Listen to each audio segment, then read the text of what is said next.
let Tay know. When I get up all in ya, yeah. We can hear the angels calling us, yeah. We can see the sunrise before us, yeah. And when I'm in that thing, I make that body say. Assalamualaikum warahmatullahi wabarakatuh. Perkenalkan, nama saya Fenida Ayu dengan NIM 230304301, Fakultas Ekonomi dan Bisnis, Prodi Manajemen. Jadi, di sini saya akan menjelaskan materi tentang telekomunikasi dan jaringan. Telekomunikasi berasal dari kata tele yang artinya jarak jauh, sedangkan komunikasi yang artinya berhubungan atau pertukaran informasi. Telekomunikasi ini ialah peristiwa pertukaran komunikasi yang terjadi antara jarak dekat ataupun jauh dari satu tempat ke tempat yang lain dengan menggunakan peralatan seperti elektronik.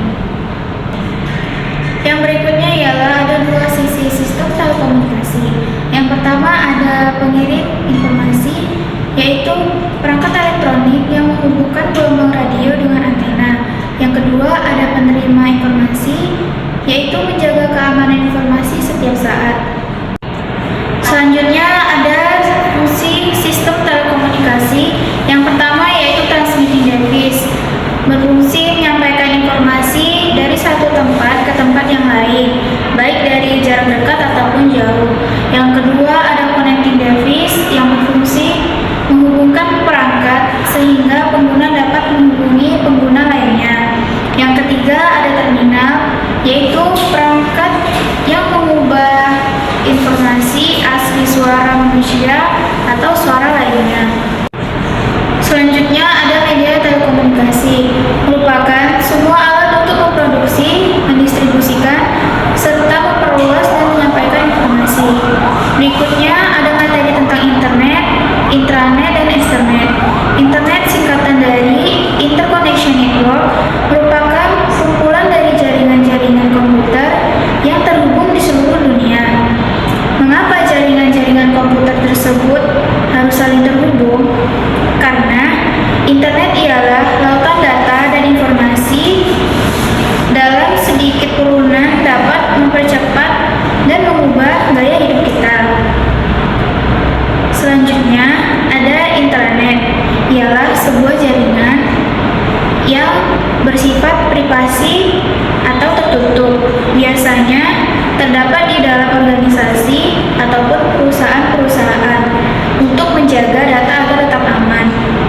Adapun ancaman intranet yaitu pelanggaran keamanan dan virus. Pengguna intranet yaitu menghubungkan komputer dalam suatu organisasi perusahaan. Yang kedua, membatasi akses terhadap suatu sumber. Extranet ialah jaringan intranet perusahaan yang ingin mengekspos informasi yang mereka miliki ke jaringan luar. Fungsi dari extranet ialah mempermudah pertukaran data dalam skala besar dari satu perusahaan ke perusahaan yang lain. Fungsinya yaitu juga bisa sebagai penyedia akses yang di dalamnya berisikan informasi dan bisnis data penting untuk keperluan bisnis. Materi selanjutnya yaitu tentang sistem fungsional perusahaan dan interorganisasi. Sistem informasi pada suatu perusahaan ataupun organisasi merupakan sistem yang bersifat manajerial dengan mengelola transaksi dan menyediakan laporan-laporan yang dibutuhkan oleh pihak-pihak berkepentingan. Sistem pemrosesan transaksi atau bisa disebut juga dengan transaction processing system merupakan bagian dari sebuah sistem informasi yang menjalankan dan mencatat transaksi rutin harian bahkan bulanan. Contohnya seperti memasukkan pesanan pada sebuah transaksi penjualan serta penggajian karyawan. Tujuan utama TPS ialah untuk memberikan timbal balik dari segala jenis pertanyaan dan menelusuri kembali jalur-jalur transaksi yang ada pada suatu perusahaan ataupun organisasi. Adapun sistem penjualan dan pemasaran yaitu sebuah konsep yang memfokuskan atau lebih dominan ke bidang penjualan. Konsep pemasaran ini merupakan konsep yang mengutamakan kebutuhan pelanggan. Bagaimana cara memberikan produk yang dapat memuaskan pelanggan, yaitu dengan cara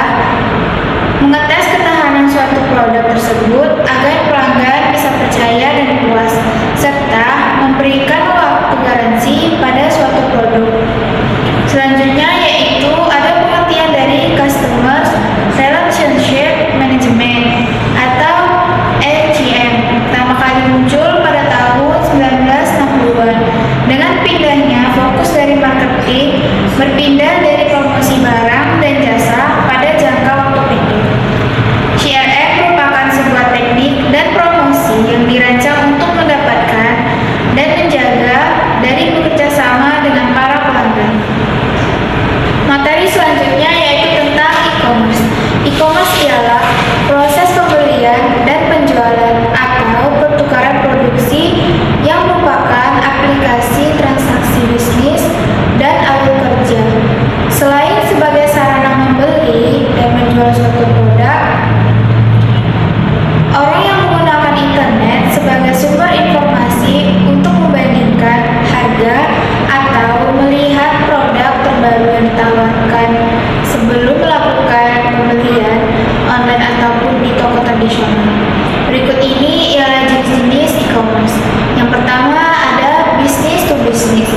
Ialah penjualan barang atau jasa antar bisnis melalui penjualan online. Jasa ini biasanya digunakan untuk meningkatkan efektivitas dan efisiensi upaya penjualan pada perusahaan. Contohnya terdapat di dalam website alibaba.com. Berikutnya ada business to customer, customer to customer, dan online to offline. Berikut ini adalah keuntungan e-commerce. Yang pertama, dapat mempermudah pelaku bisnis mengembangkan usahanya, dapat menghemat waktu, dan kemudahan pembayaran serta catatan transaksi. Adapun batasan dan kegagalannya itu banyak konsumen yang ingin merasakan produk sebelum membeli seperti saat berbelanja pakaian. Penelitian pasar atau riset yaitu untuk mengumpulkan, menganalisis, dan mendata informasi-informasi tersebut. Jika mengenai tentang target pasar, konsumen, dan industri secara keseluruhan. Yang berikutnya ada tentang periklanan, yaitu sarana komunikasi dengan menggunakan produk atau jasa yang dibayar oleh orang. Contohnya seperti beriklanan di televisi, cetak koran, poster, dan lain-lain. Materi selanjutnya ialah tentang supply chain management atau rantai pasokan, ialah manajemen aliran barang dan jasa yang mencakup semua proses dan mengubah bahan mentah menjadi produk akhir. SIM mewakili upaya untuk mengembangkan dan melakukan rantai pasokan yang efisien dan ekonomis.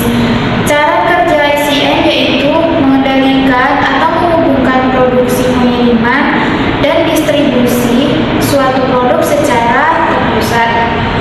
Adapun rantai pasokannya terdiri dari 5, yaitu yang pertama rencana atau strategi, yang kedua ada sumber bahan baku, yang ketiga ada pabrikan, yang keempat ada pengiriman, dan yang kelima logistik sistem pengendalian. Ada juga permasalahan dari supply management. Yang pertama itu produk yang berkualitas, yang kedua pabrikan global, yang ketiga ada permintaan pasar, yang keempat teknologi baru, yang kelima konsolidasi bisnis pemasok. Materi berikutnya yaitu tentang intelligent system. Artificial intelligence yaitu kecerdasan buatan merupakan ilmu yang mempelajari tentang bagaimana cara membuat sebuah mesin cerdas.